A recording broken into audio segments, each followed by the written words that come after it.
Hey guys, Mike in the Woods here. So last weekend I went camping for 2 nights out in the backcountry with some friends of mine, and it got down to minus 26 degrees Celsius. That's minus 15 Fahrenheit for you Freedom Unit folks. That's cold. And I brought my GoPro, I filmed the whole trip, and when I got back to make a trip video out of it for you guys, literally 3/4 of all the footage was corrupted because the GoPro does not handle cold weather very well. The curse of January trip videos continues. So although I couldn't bring you guys a trip video from that, there was some very important lessons that I learned from that trip, and I really feel strongly that it's important to go over them because it was probably the most eye-opening trip I've had to date. So hopefully with this video, you'll learn from my mistakes and not repeat the same mistakes that I made. So here's 10 important lessons that I learned while camping out in minus 26 degrees Celsius weather. So the first one is that it actually took a lot longer to set up than I figured. I drove down right after work and I had about an hour and a half of daylight to get set up, but man, did I misjudge how long it would take me to get set up. And in the end, I didn't even get set up. I wound up cowboy camping right by the campfire, as I always seem to do on my winter trips. But first I had to find a spot. Turns out everyone was all set up in an open field, whereas I had a hammock and tarp set up, so I needed trees. So I trudged to the back of the property where that was to set up. Then I had to find some trees to sling between. Spent too long screwing around with my ridge line because I didn't know proper knots, so it always takes me a while to figure that out. Then I had some issues with my tent stakes. I'll get into that in a minute. Just it took so long, and I spent so much time screwing around that it was already dark by the time I just said, you know what, screw it, cut my losses, dragged my sled all the way back to where everyone else was set up and just set up shop right next to the campfire. Yeah, moral of the story, give yourself extra time when you get to camp to set up. Don't give yourself just an hour to set up like I did. Get there with plenty of time to set up and refine your setup before, night actually sets in, which is very important in winter when it gets dark a lot earlier. Number 2, be especially careful with gear around the campfire, especially gloves. These are somewhat new $65 Mammoth gloves that I use to grab pots from the fire and adjust firewood in the campfire. And as you can see, they got absolutely melted on this one trip. So $65 gloves, one trip later, and they are basically in dire need of repair. So those are excellent gloves. They are very warm and most importantly, super lightweight, but those are mostly for backpacking and not really meant for poking around a campfire, as I now know. And it's not just things like gloves. You gotta be aware of your coat, your sleeping pad, especially if it's an inflatable. Case in point, when I slept next to the campfire on this trip, I actually wrapped my wool blanket around my inflatable climate pad, just in case an errant spark or ember blew out of the fire pit and landed on it, it would get stopped by the wool layer. Wouldn't be the first time that I've had a chunk of ember land on me and burn through. People in the group have gone through so many pairs of gloves, both the light duty stuff like what I got and some actual leather gloves. Campfires, they eat gloves. So make sure you've got gloves for the job if you plan on poking around a campfire, especially in winter when you tend to stay close to the campfire in order to stay warm. Just something to keep in mind. Don't set yourself on fire. Number 3, double check your gear right before a trip. Ask me how I know. For my headlamp, it uses AAA batteries. I made sure that I had some extra sets in my bag ready to go for this trip. Now the thing is, I had put those batteries in there a couple months prior to this trip, so they've been in there sitting around since then. New batteries haven't been used for anything, but I've been going out on hikes about 2 to 3 times a week around the neighborhood, and so going from the hot inside of my apartment to the very freezing outdoors and that cycling of temperature, combined with alkaline batteries, which are the worst possible battery chemistry you can have for winter use, the batteries exploded. So I was out there, like I mentioned in the beginning, trying to get my tarp and all that set up, and it got dark, so I had to bust out my headlamp, which is fine. I can use a headlamp to set up in the dark, but then the batteries ran out. So it's like, okay, I'll dig out my extra set, only to find out that my extra set had exploded, so I had no batteries for my headlamp for the entire trip. Oh man, that was an exercise in frustration. That was part of what made me just head back to where everyone else was set up and just sleep by the campfire. I was fed up by that point. Moral of the story, double check everything, including your batteries, right before a trip to make sure the ones that you've added in there and all your backups and anything are all good to go and that they haven't suffered any damage. And also, as a last tip, just warm up any batteries before you use them. So keep your headlamp in your pocket, keep your battery bank in your pocket before you go to charge anything with them or use them.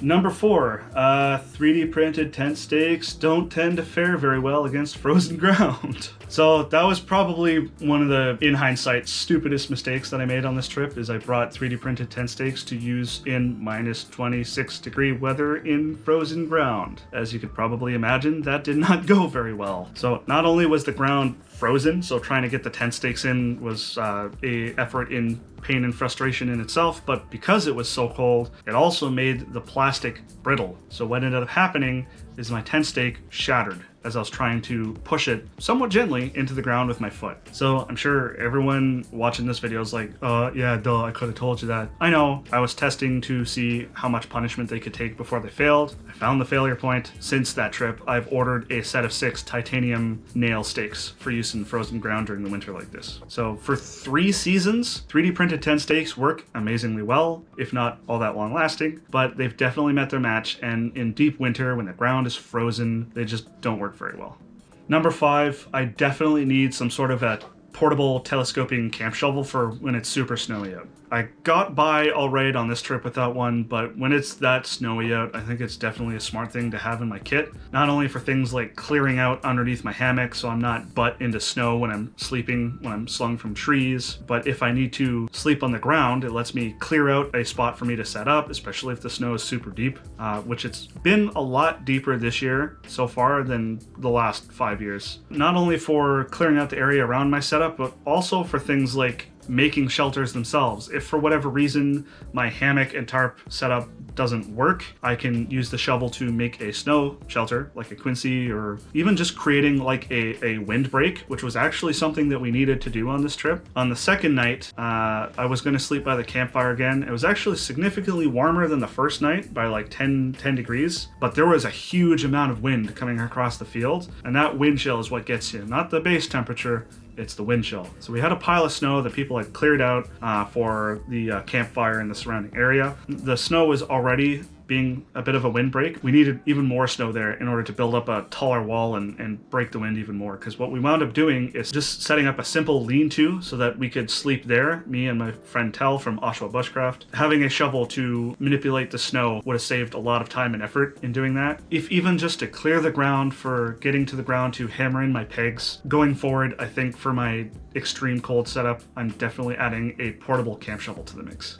Number 6. Pre-set up gear as much as possible. When it comes to winter, anything that can save your hands from exposure to the cold open air and save you a bit of time in setting up and tearing down camp is worth its weight in gold. For an example of that, I have a pack frame saw that I had with me for processing firewood, but I brought it in its disassembled state because it's the type of saw that you use a windlass and wrap around in order to pull the saw blade taut, and just keeping things under tension like that is not good for the frame of the saw. But I think right before getting set up to go on the trip, you want to get as many things, including things like that pack frame saw, set up so that when you get to camp, you have as little to do as possible so that you're not wasting time in the cold doing things when you could be already working on your campfire or already getting your sleep system set up. It wasn't all that important for this trip. We were static for the entire weekend, but on like a sled packing trip, we were moving campsites every day. Anything that saves even just that little bit of time, really worth it.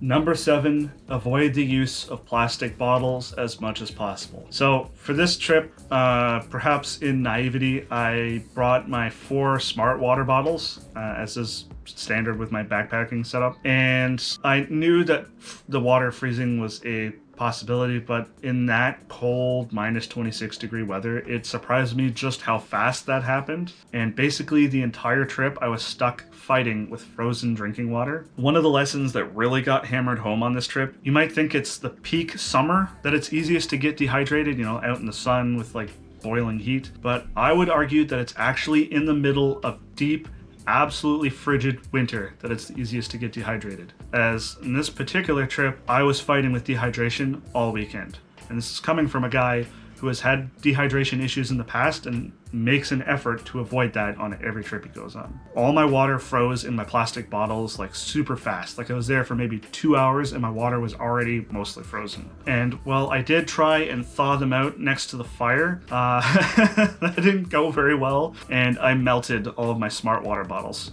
which is fine. They're like dirt easy to replace and super cheap. But you don't want to melt plastic when you have drinking water in it, because that releases some really nasty stuff into the water, which you do not want to ingest. So basically for the whole weekend, I was boiling water in my big 3-liter pot and drinking tea, and that's how I stayed hydrated. So going forward, I definitely want to take a stainless steel water bottle instead for these winter trips, so that if water does freeze in it, I can still stick it in the fire and remelt the ice. I'll have that, and then I'll, instead of any of the other light duty plastic bottles, I'll have my red Nalgene bottle, so that I can fill that up with hot water straight from being boiled, and it can handle it just fine. And I can also toss that in the foot of my sleeping bag for a bit of extra warmth throughout the night if I need it. Number 8. Re-inflate inflatables right before going to bed if you inflated them by breathing into them. I've had this happen in the past, but now I understand what's happening here. Before, I would inflate my sleeping pad and my pillow, and then it would be like semi-deflated by the time I went to bed. I thought maybe like air was leaking from it somehow or something, but then it occurred to me that I inflate them by breathing into them, which I know some people say not to do that because your valves will freeze or the condensation inside will work against the insulation.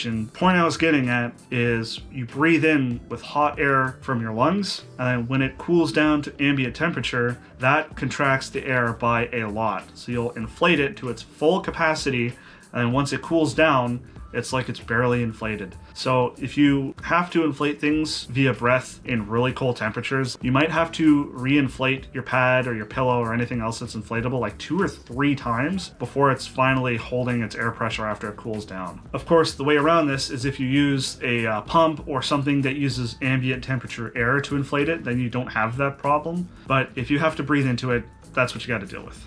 Number 9, when I'm using my sled, I don't think I need my full backpack. Instead, from now on, I'm just going to use my big hockey duffel bag. Clearly, I'm a Canadian, right? But just that big duffel bag means I can just toss everything in there and not have to worry about trying to find the right pouch. If I need to find something but it's at the bottom of my pack, I don't need to dig everything out just to get at what I'm looking for.